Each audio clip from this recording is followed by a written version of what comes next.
Channel में आप सभी का स्वागत है। तो आज हम लोग सीडीपी का सिलेबस के ऊपर डिस्कस करेंगे, जो कितने नंबर का सीटेट में इससे क्वेश्चन पूछा जाता है और कौन कौन से टॉपिक से क्वेश्चन इसमें पूछा जाता है। तो उन सारे सिलेबस मतलब जो सीडीपी का पूरा जो सिलेबस है उसके बारे में हर एक टॉपिक का हम लोग डिस्कस करेंगे, ठीक ना। कहाँ से कितना नंबर आता है वो सारे चीज़ हम लोग देखेंगे, ठीक। तो चलिए बिना देरी किए हुए वीडियो को स्टार्ट करते हैं, ठीक ना। तो देखिए हम लोग का सीडीपी का जो क्वेश्चन जैसे बाल विकास और शिक्षा शास्त्र, ठीक है, चाइल्ड डेवलपमेंट एंड पेडागोजी, तो इससे टोटल जो क्वेश्चन होता है मतलब वो 30 होते हैं और नंबर भी उसमें 30 अंक होते हैं, ठीक ना। 30 अंक जो होते हैं वो 3 सेक्शन में पूछे जाते हैं, ठीक ना। सेक्शन 1 में 12 टॉपिक है, फिर सेक्शन 2 है उसमें भी 3 टॉपिक है, उसमें 5 नंबर का पूछा जाता है, और सेक्शन 3 जो है उसमें पेडागोजी है, उसमें 10 नंबर से पूछा जाता है। पेडागोजी में तो वो समझ पे आधारित है, हम बच्चों को कैसे पढ़ाएं, बच्चे को कैसे समझाएं, इन सारे आधारित मतलब पेडागोजी में हम लोग पढ़ेंगे, ठीक ना। तो देखिए फर्स्ट सेक्शन में हम लोग का जो यहाँ पे हम लोग का 15 नंबर का क्वेश्चन पूछा जाएगा, ठीक ना। ये सारे टॉपिक है। तो देखिए पहला टॉपिक हम लोग का है विकास की अवधारणा और अधिगम में संबंध, ठीक ना। विकास क्या है, वृद्धि क्या है, इसमें क्या संबंध है, विकास में गुणवत्ता वाला वो सारे चीज हम लोग मात्रात्मक होती है या क्वांटिटिव होती है, वो सारे हम लोग इसमें पढ़ेंगे, ठीक ना। उसके बाद दूसरा टॉपिक में है बच्चों की विकास के सिद्धांत, ठीक ना। बच्चे का जो विकास होते हैं वो किस आधार पे होते हैं, ठीक ना। जैसे निरंतरता का सिद्धांत है, क्रमबद्धता का सिद्धांत है, वो सारे सिद्धांत इसमें हम लोग पढ़ेंगे, ठीक ना। और तीसरा है आनुवंशिकता और पर्यावरण का प्रभाव। देखिए आनुवंशिकता जो हम लोग को जीन्स के द्वारा मिलता है, जो भी गुण हमारे शरीर में आ जाता है वो आनुवंशिकता होते हैं। और उसके बाद जैसे कि पर्यावरण, हमारे आस पड़ोस से हमें क्या इफेक्ट पड़ता है, जहाँ हम रहते हैं उस समाज उस पर्यावरण से हम लोग को क्या सीखने को मिलता है, क्या इफेक्ट पड़ता है, उस सारे बारे में हम लोग इसमें पढ़ेंगे, ठीक ना। और चौथा है समाजीकरण की प्रक्रिया। बच्चे समाजीकरण हम लोग जैसे कि कुछ भी जैसे खेलने कूदने जो भी सीखते हैं हम लोग समाज में सीखते हैं ना, तो उस प्रक्रिया को हर समाज में कौन समाज में कैसे, जैसे कि हम लोग यहाँ है तो जैसे अमेरिका का बच्चे वो लोग को मैं कैसे समाजीकरण, वो सारी ये जो समाजीकरण की प्रक्रिया है इस टॉपिक में हम लोग पढ़ेंगे, ठीक ना।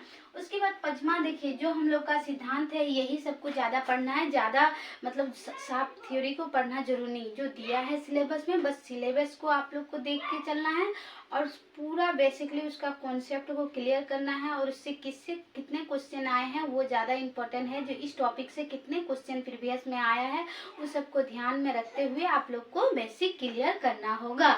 तो देखिए पियाजे का थ्योरी पढ़ना है, कोहलबर्ग पढ़ना है, बाइगोस्की पढ़ना है, ये 3 गो हम लोग को थ्योरी पढ़ना है, ठीक। उसके बाद देखिए बाल केंद्रित और प्रगतिशील शिक्षा। बाल केंद्रित शिक्षा क्या है, प्रगतिशील शिक्षा क्या है, उसके बारे में भी हम लोग को पढ़ना है, ठीक।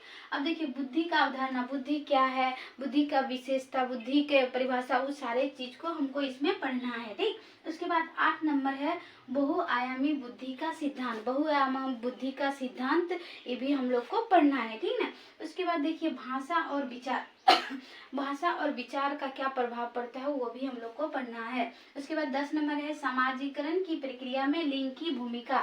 समाजीकरण की प्रक्रिया में लिंग हमें कैसी भूमिका मतलब कैसे हम लोग की समाज में लिंग जो है भूमिका निभाते हैं वो भी हम लोग को पढ़ना है, ठीक ना। उसके बाद है व्यक्तिगत विभिन्नता। हर एक व्यक्ति जो बच्चे जैसे कि एक ही माता पिता के जो बच्चे होते हैं उसमें भी समानताएं नहीं पाई जाती है, कुछ न कुछ असमानताएं पाई जाती जरूर है। तो इसमें हम लोग व्यक्तिगत विभिन्नता पढ़ेंगे, ठीक ना। हर एक व्यक्ति की क्या क्या विभिन्नताएं होती है उसके बारे में पढ़ेंगे। उसके बाद 12 नंबर जो टॉपिक है हम लोग का सतत एवं व्यापक मूल्यांकन। सतत और व्यापक मूल्यांकन का अर्थ होता है लगातार प्रक्रिया चलते रहना। जैसे हम पढ़ाई करा रहे हैं तो पढ़ाई के बीच बीच में आप लोग से क्वेश्चन पूछते रहेंगे, ठीक ना। उस प्रकार जो एवं मूल्यांकन आधारित होता है शुरू से अंत तक, उस प्रकार ये सतत एवं व्यापक मूल्यांकन होता है, ठीक ना। तो ये जो 12 टॉपिक से जो है मेनली क्वेश्चन हम लोग का 15 नंबर का जो क्वेश्चन है इन सारे टॉपिकों के अंदर ही आएगा, ठीक ना।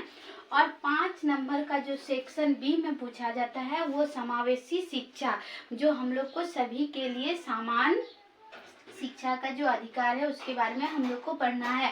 तो उसमें पहला टॉपिक जो है जैसे वंचित समूह एवं विभिन्नता वाले बच्चे, वंचित जो समूह रह गए हैं, विभिन्नता वाले बच्चे, उसमें उसको कैसे हम समानता लाएं उसके बारे में हम लोग इसमें पढ़ेंगे, ठीक ना। उसके बाद अधिगम अक्षमता वाले बच्चे, अधिगम अक्षमता, जो बहुत सारे ऐसे बच्चे होते हैं हम लोग के साथ ही जो नहीं समझ पाते हैं, नहीं सीख पाते हैं, उसके आधार पे उसका चयन करना, उसका उस जो क्षमता उसको चाहिए उस चीज का उपयोग, सही उपयोग करना, इसमें हम लोग पढ़ेंगे। उसके बाद देखिए है प्रगतिशील, प्रतिभाशील, रचनात्मक एवं विशेष आवश्यकता वाले बच्चे। प्रतिभाशील बच्चा भी पढ़ेंगे, रचनात्मक मतलब जो क्रिएटिविटी बच्चे होते हैं, बहुत ही क्रिएटिव होते हैं वो लोग, उसके बारे में।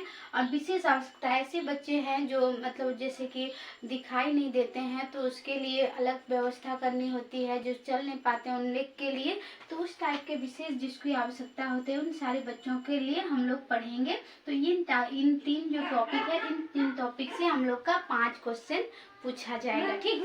अब हम लोग का लास्ट सेक्शन जो बचा वो है सेक्शन 3, ठीक ना। उससे हम लोग का कितना आता है, इसमें 10 नंबर आता है, इसमें 5 नंबर आता है और इसमें 10 नंबर आता है, ठीक ना।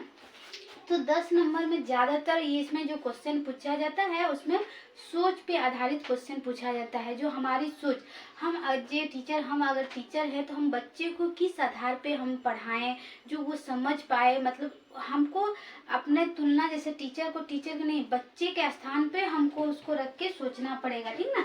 बच्चे को केंद्र मानकर ही सोचना पड़ेगा। तो उस प्रकार जैसे कि चिंतन एवं असफलता के कारण, उसमें चिंतन क्या, उसका सोच में क्या कमी है, असफलता का क्या कारण है जो वो एग्जाम में फेल हो रहा है या वो काम नहीं कर पा रहा है, उसकी क्या कारण है, उस कारण को जानना और उसका सही परामर्श करना, इसमें हम लोग पढ़ेंगे। उसके बाद अधिगम व अभिप्रेरणा, अधिगम मतलब सीखने और अभिप्रेरणा मतलब बच्चे को क्या करते हैं, प्रोत्साहन देते हैं, उसके बारे में हम लोग पढ़ेंगे। वैकल्पिक अवधारणाएं, सही अवधारणाएं क्या होते हैं, वो बच्चे की त्रुटियां, बच्चे त्रुटियां करते हैं वो, उसके बारे में हम लोग इस 3 टॉपिक में हम लोग पढ़ेंगे, ठीक ना। तो मेनली हम लोग का है ये 15 नंबर। अगर आप लोग अच्छे से सारे टॉपिक को क्लियर कर लिए तो ये तो बहुत ही आसान है और ये तो अपने आप ही हो जाएगा, ठीक ना। तो आप लोग को ज्यादातर फोकस करना है इन सारे टॉपिक को, एकदम मन लगा से हर पॉइंट को आप लोग को क्लियर करना है और पढ़ना है। जहाँ समझ में नहीं आएगा वहाँ पे हर एक, जैसे आजकल तो गूगल हो गया, गूगल, यूट्यूब, मतलब एक टॉपिक को एक जगह से मत पढ़िए, समझे ना। यहाँ से अगर नहीं समझ में आ रहा है तो हर एक जगह से पढ़ के जो आपको समझ में आएगा उस टाइप का नोट्स बनाइए। ऐसे नहीं कि जो मेरा पढ़ के नोट्स बना लीजिए, हम ये तो नहीं परामर्श करेंगे, लेकिन इतना है कि हम आप लोग को ऐसा बताएंगे जो आप लोग को जहाँ से अच्छा समझ में आता है वो समझिए और अपने से नोट्स बनाइए। आप क्या समझे उसको पढ़ के उस चीज को आप नोट्स बनाइए, ये नहीं जो रटाया है उसको पढ़ के आप नोट्स बनाइए, ऐसा कभी मत कीजिए। आप हमेशा पढ़िए और अपने में सोच विकसित कीजिए, जो आपको वो चीज पढ़ के क्या समझ में आया और उस सोच को अपने आप से वो आप लिखिए, तो उसमें होगा कि आप समझ पाए हैं टॉपिक के बारे में, ठीक ना। और हम हमेशा कहेंगे जो प्रीवियस ईयर क्वेश्चन और प्रैक्टिस, 2 चीज तो बहुत ही इम्पोर्टेंट है, आप उसके बिना कुछ कर ही नहीं सकते। ये प्रीवियस ईयर और एक प्रैक्टिस, 2 चीज बहुत ही सीटेट को पास करने के लिए महत्वपूर्ण चीज है।